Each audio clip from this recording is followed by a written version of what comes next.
The glass of water on your nightstand is not helping you sleep. It might actually be the reason you are up at 2 in the morning, shuffling to the bathroom in the dark, wondering why this keeps happening every single night. And here's what makes this so frustrating. The thing most people do to fix it is making it dramatically worse. You are going to want to hear this before tonight, because millions of people over the age of 50 are doing the same thing. They stop drinking water early. They cut themselves off by 5 or 6 in the evening. They think they have cracked the code. And then they are still up, still stumbling to the bathroom, still waking up exhausted the next morning, wondering what they are doing wrong. The answer is not what you think. And in the next few minutes, you are going to understand something about your body that most doctors do not take the time to explain. Something about how your kidneys work at night. Something about what happens when you lie down flat. Something about a mineral hiding in your food that is quietly filling your bladder while you sleep. Stay with me. This is important. Let's start with what is actually happening inside your body after the lights go out. When you were younger, your body had a beautifully timed system. As you drifted off to sleep, your brain, specifically a tiny but powerful gland at its base called the pituitary gland, released a hormone. That hormone is called antidiuretic hormone. Some doctors call it ADH. Others call it arginine vasopressin. The name does not matter much. What it does is everything. This hormone sends a signal to your kidneys. It tells them to slow down. It says, concentrate the urine, hold on to the water, let this person sleep through the night. And it worked. For years, it worked beautifully. But here is what happens as the body ages. That hormonal signal begins to weaken. The kidneys start to lose their ability to concentrate urine the way they once did. The message that used to say, slow down at night, starts getting fuzzy. And without that clear signal, the kidneys keep working, keep producing, keep filling your bladder while the rest of you is trying to rest. This is not laziness. This is not weakness. This is a documented, measurable biological shift that happens inside almost every aging body on the planet. Researchers and urologists have a name for this. They call it Nocturia, and the International Classification of Diseases officially defines it as waking up 1 or more times during your main sleep period, specifically to urinate. 1 time a night. That is where Nocturia technically begins. But the quality of life damage, the broken sleep, the foggy mornings, the exhaustion that builds over weeks and months, that becomes severe when you are getting up 2 or more times. And that is where most of the people watching this right now actually live. 2 times, 3 times, sometimes more. And here is something you need to hear. This is not just a bladder inconvenience. Research has found that people who experience this regularly carry a 25% higher risk of nocturnal falls. Think about what that means.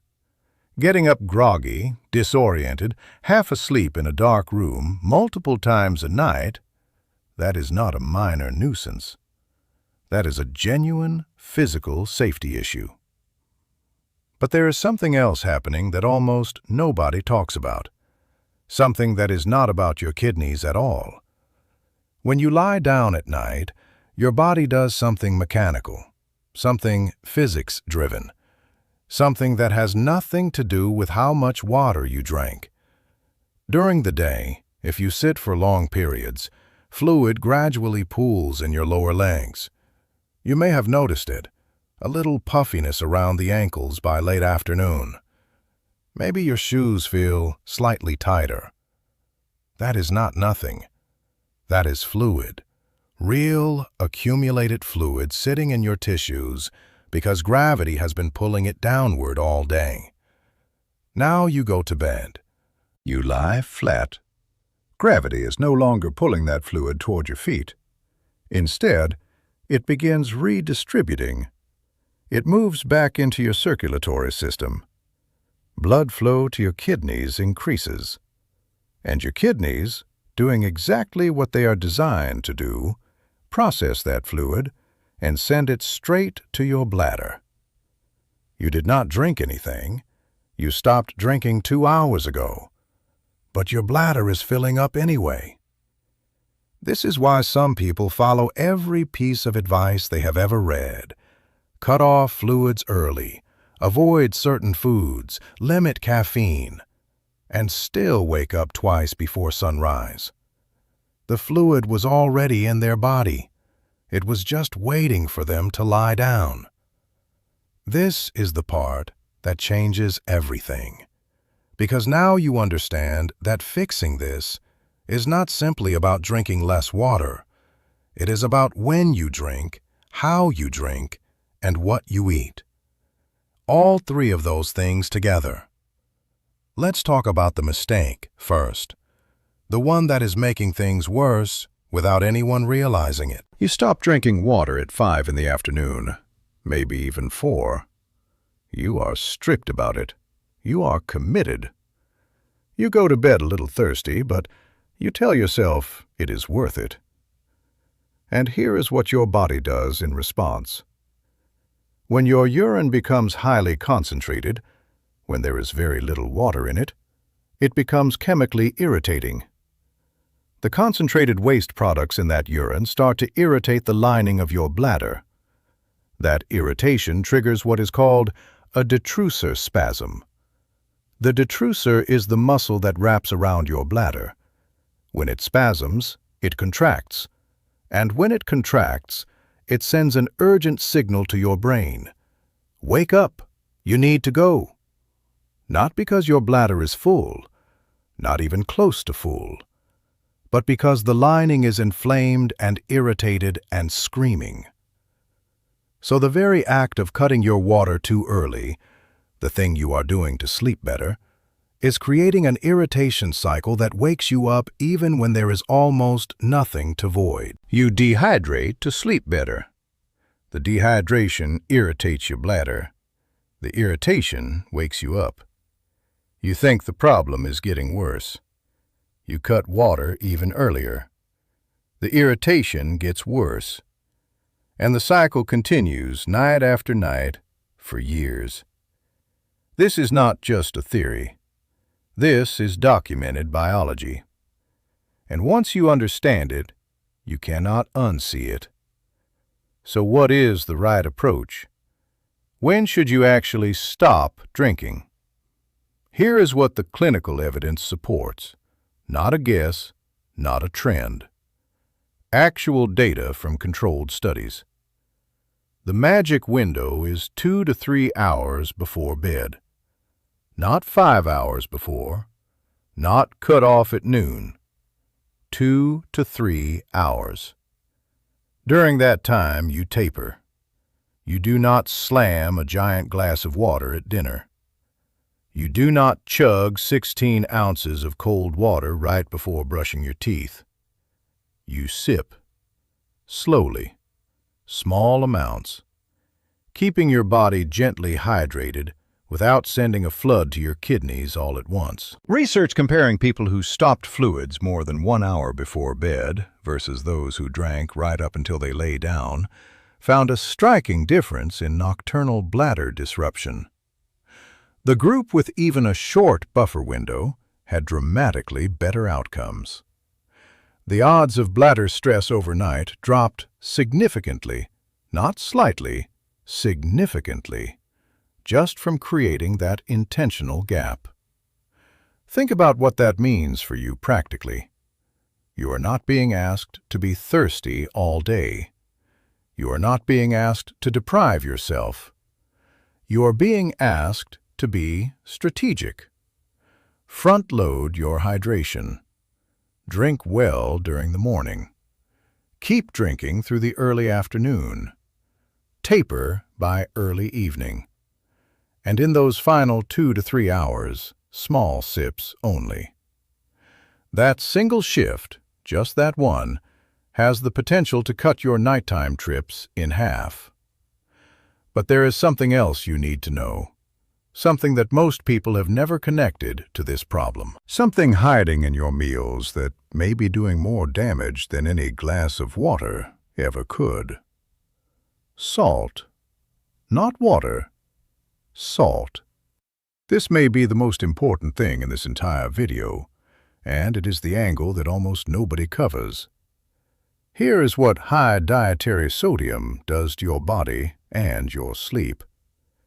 When you eat a salty meal, salty snacks, packaged foods, restaurant meals, anything loaded with sodium, your body retains water. It holds onto fluid in your tissues to manage that salt load. This is basic chemistry. Salt draws water. Your body holds onto it to keep your blood chemistry balanced. So all day, as sodium accumulates from your food, fluid accumulates in your tissues.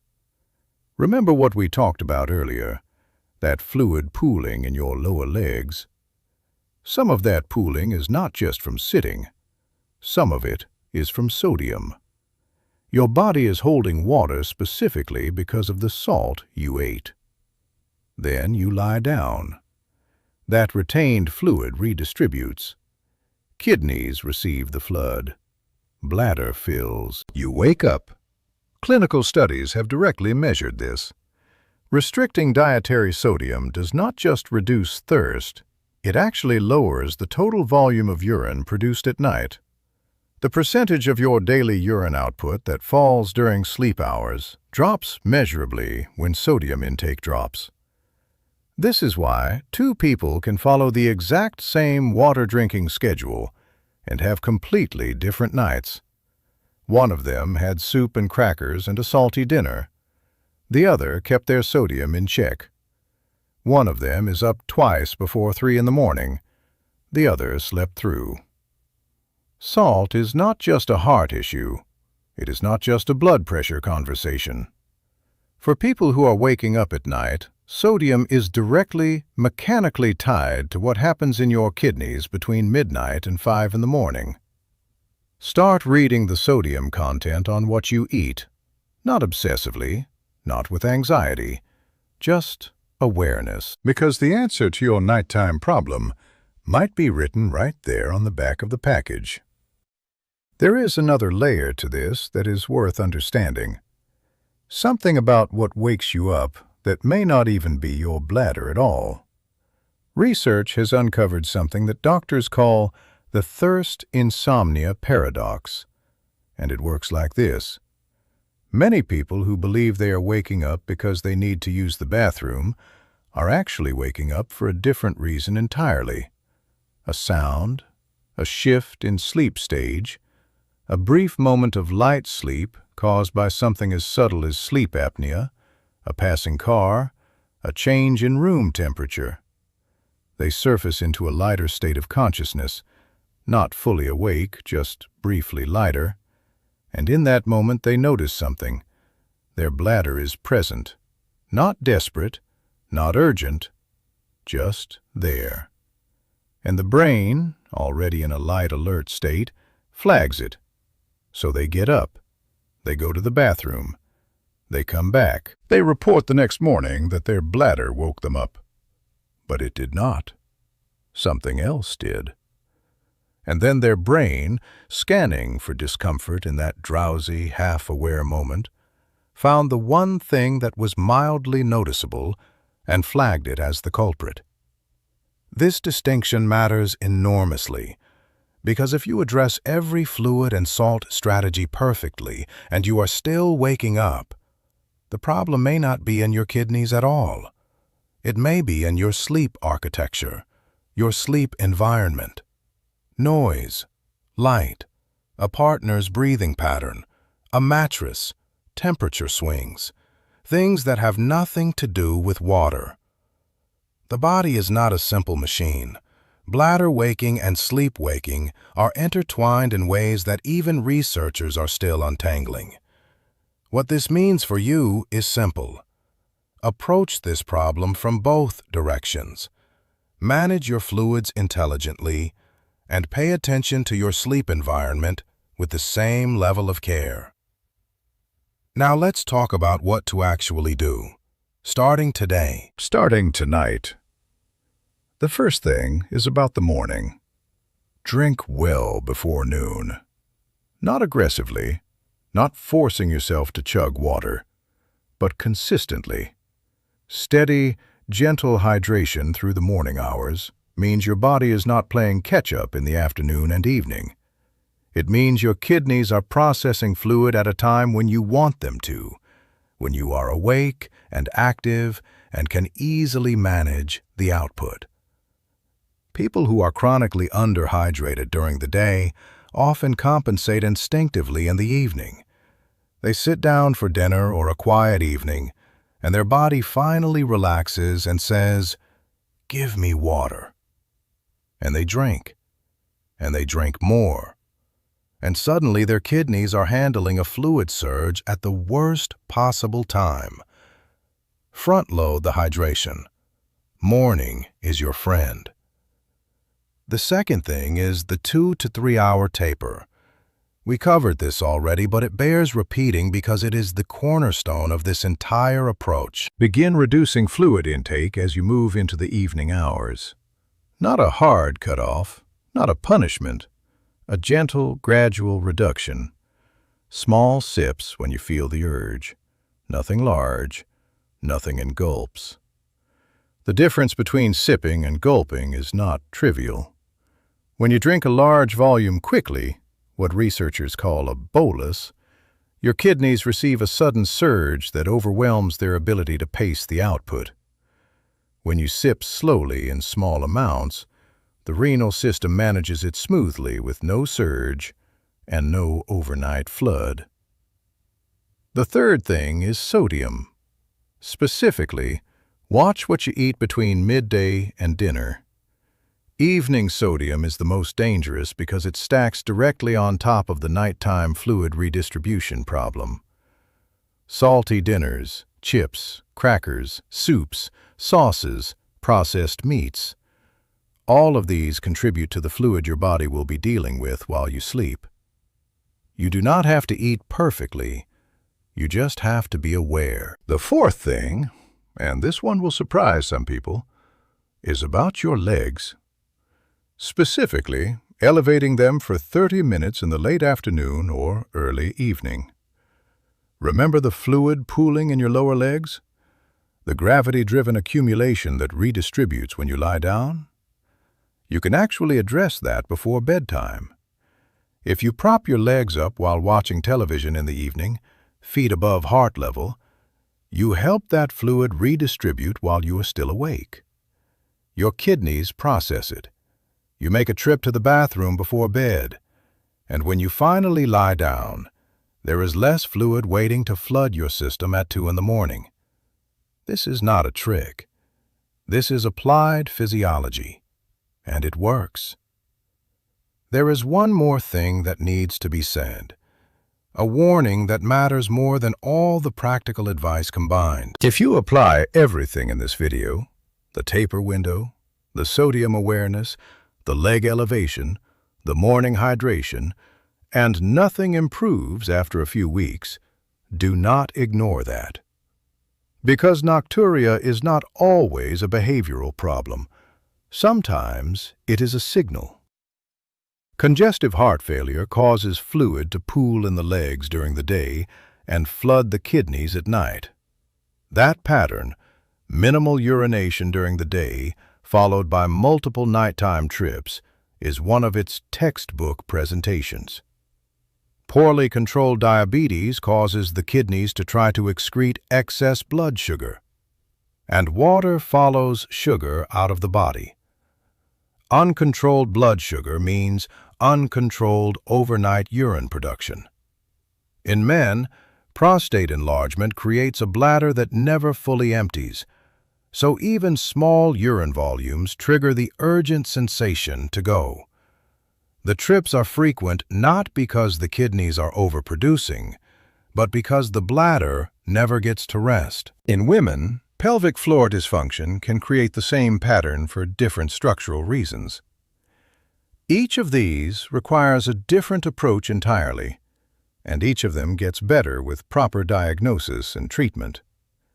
None of them get better from water restriction alone. Nocturia that does not respond to behavioral change is your body asking for a deeper conversation. Please listen to it. Let's bring this full circle. You have been waking up at night and thinking the answer is to drink less.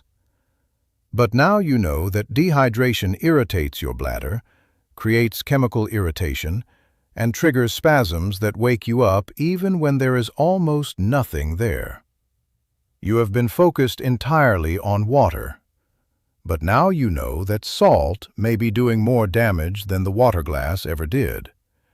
You have been assuming this is just aging, but now you know that while aging does change your hormones and your kidneys, waking up 2 or more times per night is a medically recognized condition with documented solutions, not an inevitable life sentence.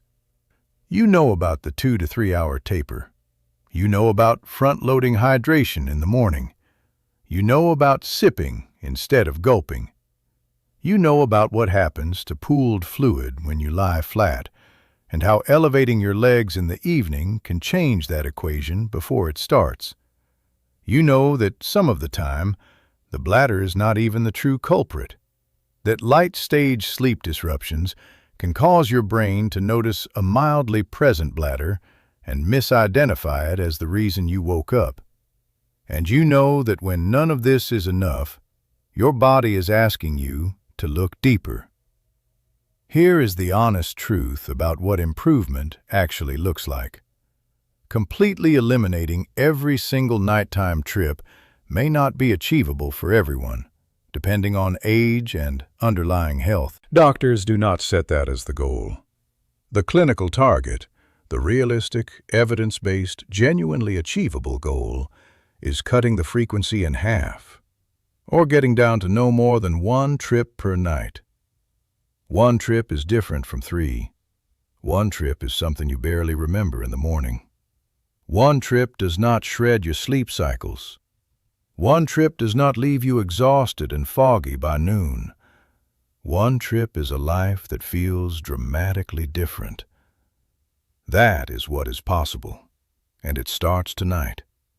Not with deprivation, not with going to bed thirsty, not with complicated protocols or expensive supplements.